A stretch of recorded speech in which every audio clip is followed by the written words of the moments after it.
Right, welcome back. So I intend to do a news video, but I wanted to talk about the Rangers first today because being Groundhog Day, and of course Groundhog Day, the great movie by Bill with Bill Murray, not by Bill Murray, but starring Bill Murray, and the idea that you start reliving the same day, and for Rangers fans, it may feel sort of like you're reliving the years past right now. So 2016, 2017, the team has 102 points. That's their last really good season. And everything looks good for the New York Rangers at this stage. It fell apart pretty quick, though, in the 2017, 2018 season. And then the management group sent out a letter saying, we're going into a retool. We're going to retool this. We're going to change up the team. Don't worry, it's not a full rebuild. And I think that was the key thing was we're not doing a full rebuild. We don't think we need a full rebuild.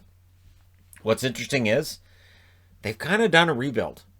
If you look at the core of the team from 2016, 2017, and you look now, there are a lot of different names that are on this roster. And so they've kind of, in a sneaky fashion, done a rebuild here. 2018, 2019, they had 78 points after having 77 the year before.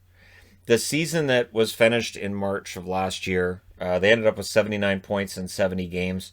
And it looked like they were taking a step forward. Now, they were seventh in their division, so they would have missed the playoffs. However, because of the expanded playoffs in 2020, they did make the play-in round. And when they were matched up with Carolina, there was some feeling that maybe they could handle Carolina. Maybe this was going to be a good year for the Rangers because the Rangers had handled Carolina in the regular season. However, Carolina sweeps them. So the Rangers qualify for the second phase of the draft lottery, and they win it. And when they won it, I think people forgot that they were seventh in their division. They weren't a powerhouse. They're still going through this this retool because, of course, they got Kako the year before. So the question now becomes, at what point do we see this really turn around? And is this going to be a year for that? Because already I've seen plenty of comments from Ranger fans about how the team's got to change, coaching's got to, you got to get rid of David Quinn, you got to get rid of the general manager. Some calling for his head as well. And honestly, I don't think we're there yet. They're 3-4-2, which is a disappointing record, right? They are sitting, with roughly about the same amount of points they would have had in 2017, 2018, or 2018, 2019. So things are not quite where you'd want them to be if you're the New York Rangers. Their upcoming schedule is going to tell us really where they're at. Their upcoming schedule, they're at home against Washington for one. Then they've got one against the Islanders. They've got a 1-1 record against the Islanders so far this year. The Islanders shut them out, and then they shut the Islanders out. Then they've got two at home against the Bruins. They've got one at home against Philly. They go to Philly for a game. They go to Washington for two. They go to Philly for one. And then they play Boston for the next two. They got 4 of their next 11 games against Boston. They've got 3 of their next 11 games against Philly, 3 of their next 11 games against Washington.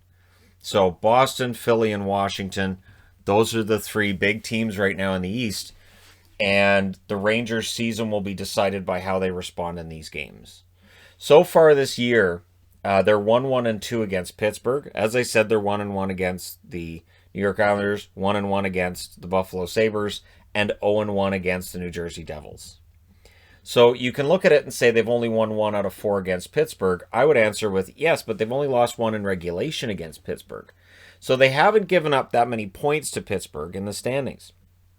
And now they get to show maybe they're better than what people think against teams that are the better teams in the division.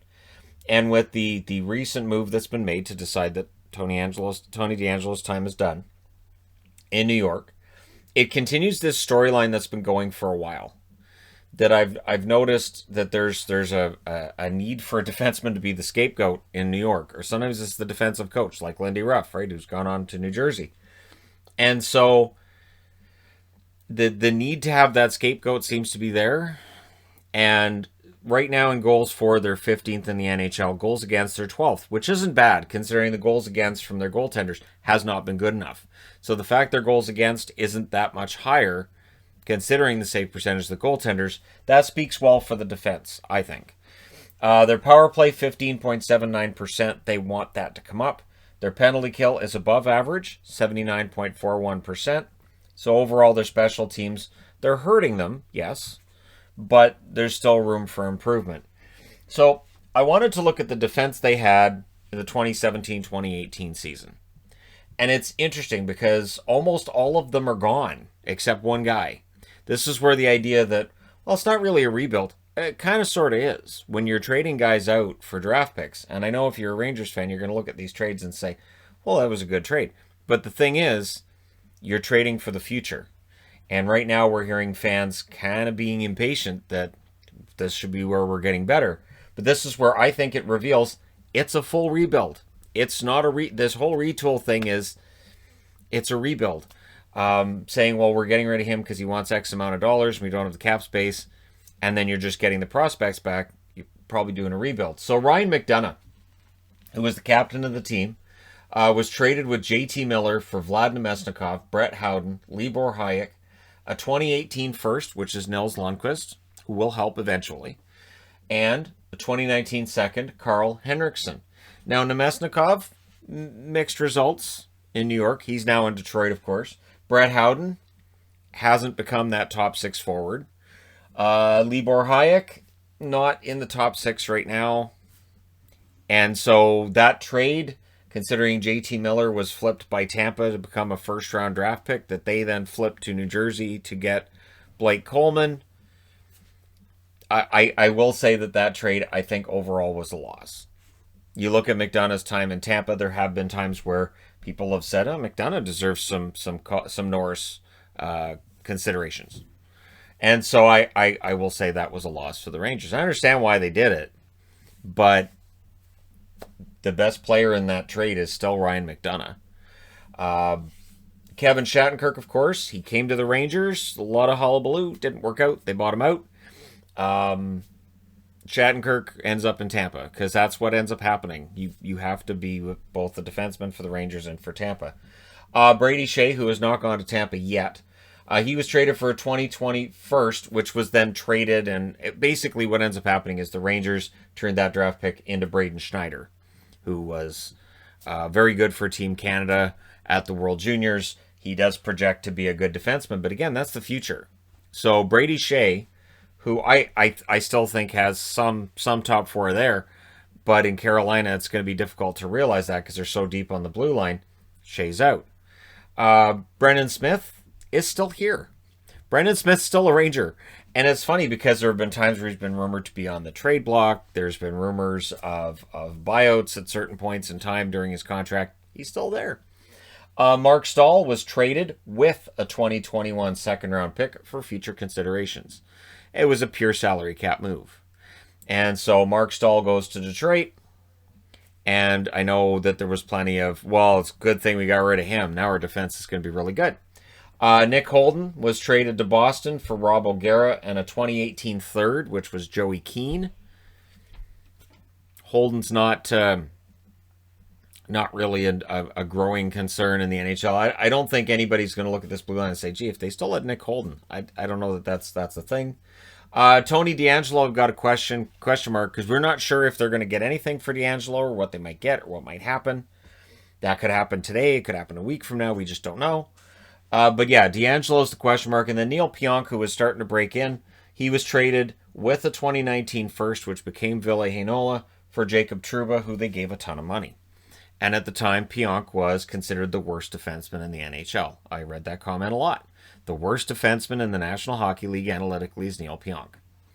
The Winnipeg Jets got shafted in this trade because Trouba is going to be a beast in New York, and Pionk he's not very good. Pionk goes to Winnipeg. Turns out he's a pretty good defenseman, which is what I always thought anyways. I knew the analytics were bad, but I thought he was a good defenseman. And so far, yeah. So it is interesting because not all of these guys are old. Not all of these guys ended up with way more money than the Rangers could have afforded them, especially when you consider how much Trouba signed for and for how long. So it is interesting to look at this blue line and say everybody's gone now except Brendan Smith. So we look at the current defense, and you have to do that. Adam Fox, 1 goal, 5 assists. He's a +2. And Fox he's a star defenseman. He's young. There are mistakes that happen, but he's a star defenseman. You got Keandre Miller, 1 goal, 3 assists. He's a +7. And I think what impresses me with Miller is, like, last night he has this tremendous shot block on a certain goal for Pittsburgh that if that went in, that would have been, a potential winning goal for Pittsburgh. So Miller's already shown he'll sacrifice the body. He's popular with teammates. And he's playing very smart hockey for a rookie. +7 means either the coach is deploying him really, really well and knowing exactly what situations to put him out in, which would erode the idea that the coach needs to go, or he's just a really good defenseman. So it's one or the other. Ryan Lindgren, 2 assists, +1. Trouba, 2 assists and a +1. And Jacob Trouba, offensively, doesn't look like he's going to hit the numbers in New York that he did in Winnipeg. It doesn't look like he's going to get close. Maybe he does. Maybe he goes on a bit of a hot streak, but it just doesn't look like it's going to happen. Brendan Smith, 1 assist and a +1. Keep in mind with Smith, one thing that I will say for him, he has played forward as well. He's been able to play on the fourth line on the wing, and I think he's a useful player. I think he's just overpaid. And then you have Jack Johnson. He's a -4, and everybody loses their mind about Jack Johnson. He's a number 6 defenseman right now. So he's not playing top 4 minutes, shouldn't be anyways, and not when everybody's healthy. And so I don't think it's that bad. The -4 stands out, but Tony DeAngelo, who I've gotten a different colored ink because he's off the team now, had 1 assist and he was a -6. So it's notable that of the defensemen on the board, DeAngelo's numbers were the worst. And when you look at that top 6, I mean, do they need another top 6 defenseman? Absolutely. And I think they would admit that. But we'll see what happens. We'll see if they're able to add somebody. The 2020 exits from the team that finished with 79 points: Henrik Lundqvist, Mark Stahl, Jesper Fast, and Elias Anderson. Anderson, of course, was over in Europe because he didn't like playing in New York, or they didn't like him playing there, or the team didn't like him, he didn't like the team, or they didn't come to his birthday, or whatever reason. There's some personal thing that came in there.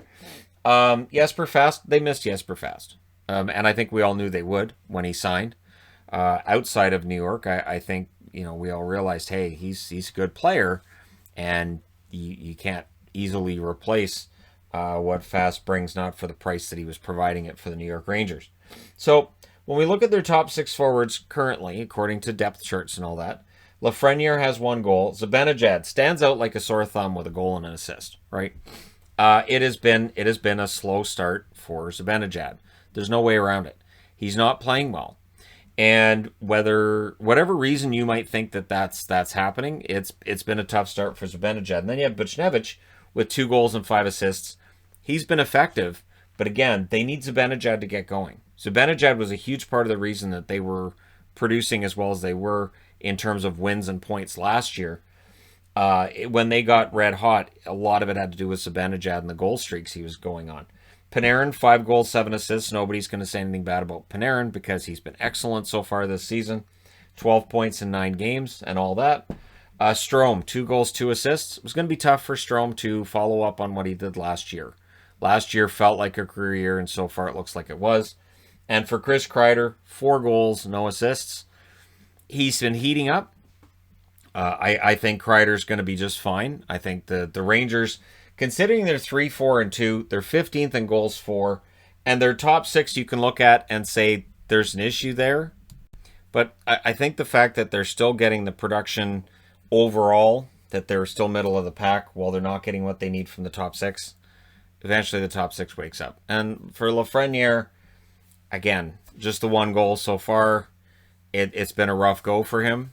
But remember, Jack Hughes had that situation last year in New Jersey, and he's been pretty good this year. And then the goaltending. Shesterkin, 2-2-1 with a .906 save percentage. Rough start for him. Georgiev, 1-2-1 with an .886 save percentage. You know what? Georgiev's start has been slow. But I think Georgiev, he had the shutout and the 1 win that he got. I still think the potential is there for Georgiev and Shesterkin to give him solid goaltending. So I think a lot of it comes down to a slow start. I think there's still a potential there for this team to surprise people, especially since now the expectations have been lowered. Not that I expected them to end up in a playoff spot in this division anyways, because this division's impossible. But we will get a better idea over the next 11 games what this team is and whether or not the New York Rangers are in a full rebuild. Because to me, if this year is a miserable year, and if we see a bunch of guys getting traded and coach getting fired and all that, then we could say rebuild, because that would be year 4. And when you reach year 4, it's not a retool anymore. And then you can say, yeah, it's a rebuild.